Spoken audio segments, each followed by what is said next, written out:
Hello my strange and charmed ones, and welcome back to my channel for another video. Today I wanted to share with you guys my absolute favorite iPhone apps for editing photos on the go. If you guys follow me on Instagram at MissTrenchcoat, you know that I really love photography. It's definitely one of my passions in life. I just really enjoy composing and shooting great images and sharing them with my audience and my community through places like Instagram. And of course, being like a photography aficionado of sorts, I guess, I do get a lot of questions about how I shoot, how I edit, and things like that, a lot of compliments on my photos. And although I do tend to use very professional equipment, like a nice DSLR camera and like Adobe Photoshop to edit, you guys would probably be very surprised that actually a majority of the times when I'm posting something to Instagram, I'm actually editing it on my phone. So it's not like you need really great editing software like Photoshop to make your images perfect. You really can use kind of either free or inexpensive apps on your phone. And if you are someone who is very interested in either photography or Instagram, growing your Instagram following, or someone who is a blogger or a business owner who really needs to take great photos for their business and for their brand, I just want to remind you guys that coming up on Wednesday, May 25th at 3 p.m. Eastern, I do have a live free training webinar that is happening on the topic of photography. It's my 7 strategies for using photography to elevate your brand online. And I welcome all of you to sign up if you're interested in this topic of photography, because I'm going to be sharing some excellent strategies that I personally use and helping you guys kind of go through your brand presence online on different platforms and, show you the mistakes that are very common that a lot of people are making that are maybe hurting their brand or business. So if this is a topic that's interesting to you, I'm going to leave a link down below where you can RSVP and reserve your seat for that webinar. It is live on the 25th, like I said, at 3 p.m. But there is also going to be a replay. But in order to get the replay, it's a limited replay. I'm going to leave it open for a couple of days. In order to get access to the replay, if you can't come live at 3 p.m. Eastern, I totally get it, but you still need to sign up and be on the list for the webinar and you will get access to the replay. So if that's something you're interested in, down below is the link. So I have talked enough. Let me go ahead and jump into the content of this video, which is my favorite photography apps. Okay, so the first app that I really could not live without on my iPhone when it comes to editing images is Afterlight. Afterlight is probably my go-to all-purpose image editing app that I use. I feel like everyone has one of those, like a go-to one that they always use for just general things. Mine is Afterlight, and Afterlight is an incredibly powerful image editor. I use it for a few very specific things that I just absolutely love. So the things that I use Afterlight for are inside of their levels panel, and I absolutely love their brightness feature. I think that out of all the iPhone apps I've ever used for photography, the brightness feature in Afterlight is the best. It really gives the most natural brightening to an image. I think a lot of times photo editing apps kind of get it wrong. They really oversaturate an image when it comes to brightness. It doesn't seem natural. It seems very fake and very like overlaid. But Afterlight does an amazing job of really mimicking what I really think is natural light in an image. So I absolutely love using the brightness panel. Whenever I use brightness, I always adjust the contrast as well. And this is something that's in my own personal aesthetic, and everyone develops their own personal aesthetic through shooting and editing and kind of creating the resulting images that they are personally, interested in and find beautiful and aesthetically pleasing. But anytime I adjust brightness, I also adjust contrast. And that's just because brightness generally desaturates an image. It adds more light, so things end up becoming a little bit less saturated. And one of the ways I like to offset that is by using the contrast feature to just change the contrast a little bit, just up it a little bit so that the difference between light and dark is a little bit more pronounced after using a brightness feature. The third feature I love in this app is saturation, because like I said, if I'm adjusting the brightness, the saturation usually, mellows out. So I personally, in my aesthetic for my images, my colors are usually pretty vivid. I use, a lot of black and white and turquoise and pink. So I do like to adjust the saturation so my colors are more vivid. Now again, if your aesthetic is more of maybe like a washed out or a mellow aesthetic, maybe saturation adjustment isn't something you need to do, but that is something I absolutely love as well. And with saturation, a little bit goes a long way. You don't want to adjust too much or it'll just end up looking very neon. I feel like the colors go very neon. The final adjustment that I absolutely love in Afterlight, and there's many, many more, but the final one that I use is temperature.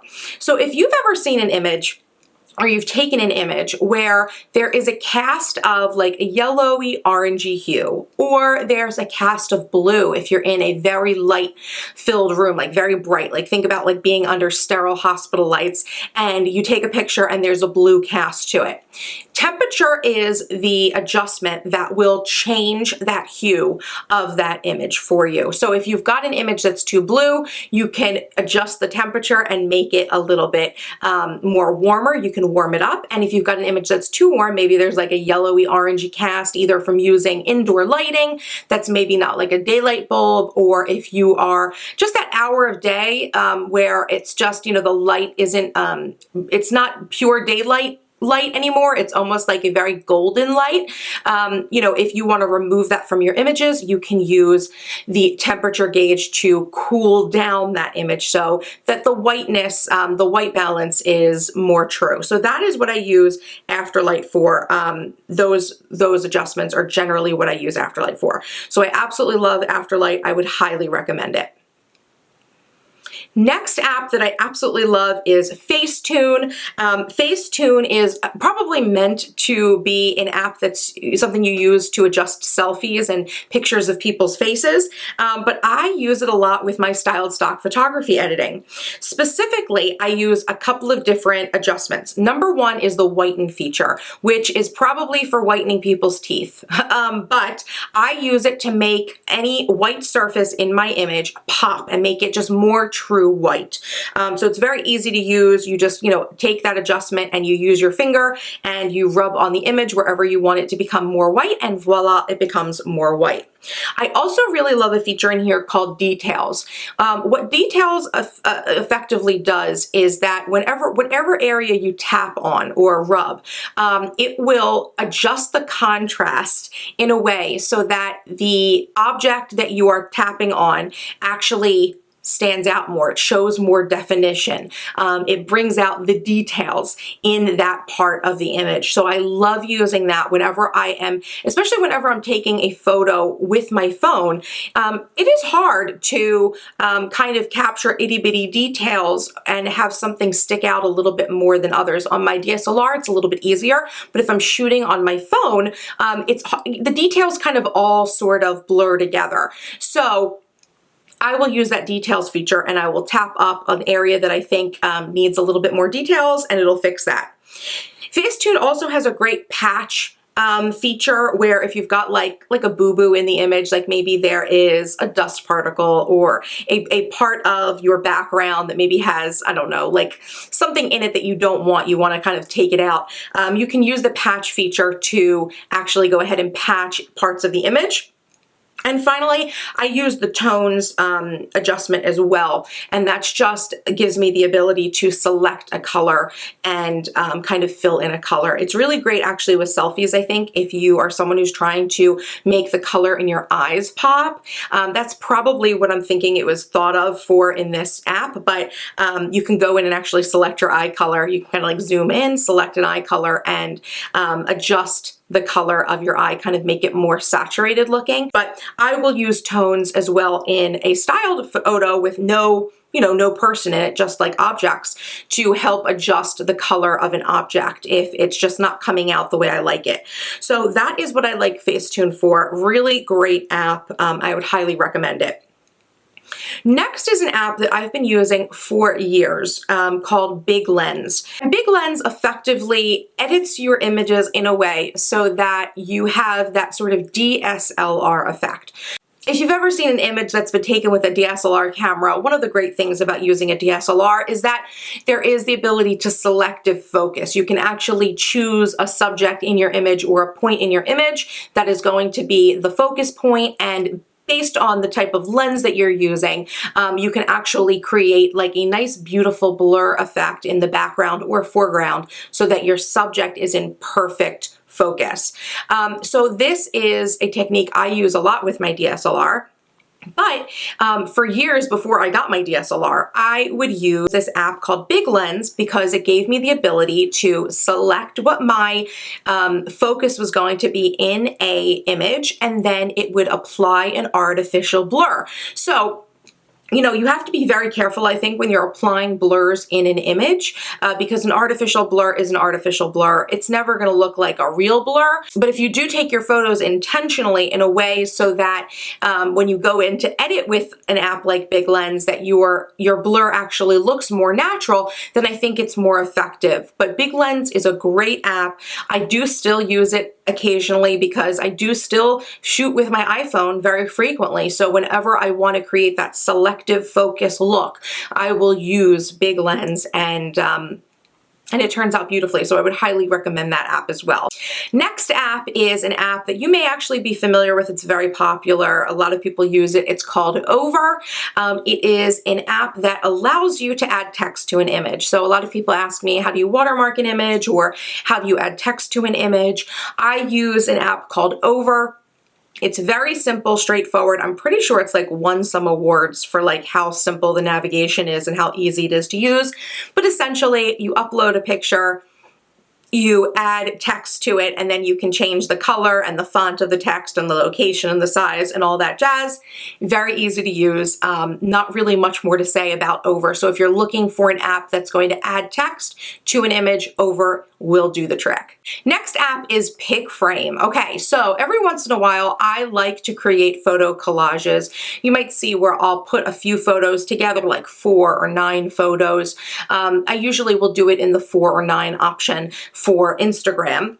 But I also sometimes use photo collages, and I'll actually create them for things like my YouTube cover shots. So PicFrame is just a really great app, very easy to use. It gives you a whole bunch of frame options essentially to create, you know, different looks, and you have different ratio options if you want to create a square picture or a rectangle, or if you want to have a, you know, like a 16:9 image. That would be something that would work for YouTube cover art. It gives you different dimensions and different layouts, and you can kind of choose which layout you want to use, and then you can upload photos into those frames and create your own collage. So this is a really great app, been around for a long time. I've been using it for such a long time. You may already be familiar with it or using it. It really has been around for a very long time.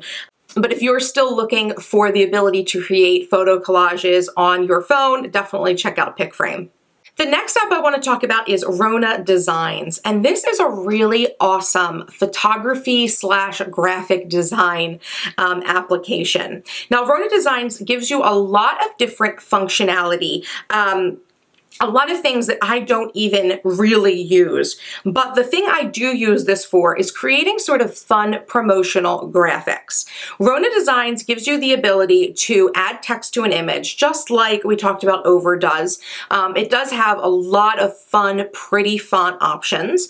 And it also gives you the ability to add sort of little stamps or little icons into your images, which can be really pretty if you're creating some sort of promotional image and you kind of want to spice it up. It's definitely more of an app if you're looking to create like more girly sort of images. That's what I normally see it for. It includes a lot of different backgrounds and and just different design elements. But this is an app I've been using for a while because I do really enjoy using their pretty fonts and the sort of like word art that you can create with this app. So if word art or creating sort of like promotional graphics is something that you're looking for, if you want to add those sort of girly like floral and like arrows and just these like pretty design elements to your images, check out Rona Designs. It's definitely a very fun and very creative app to use.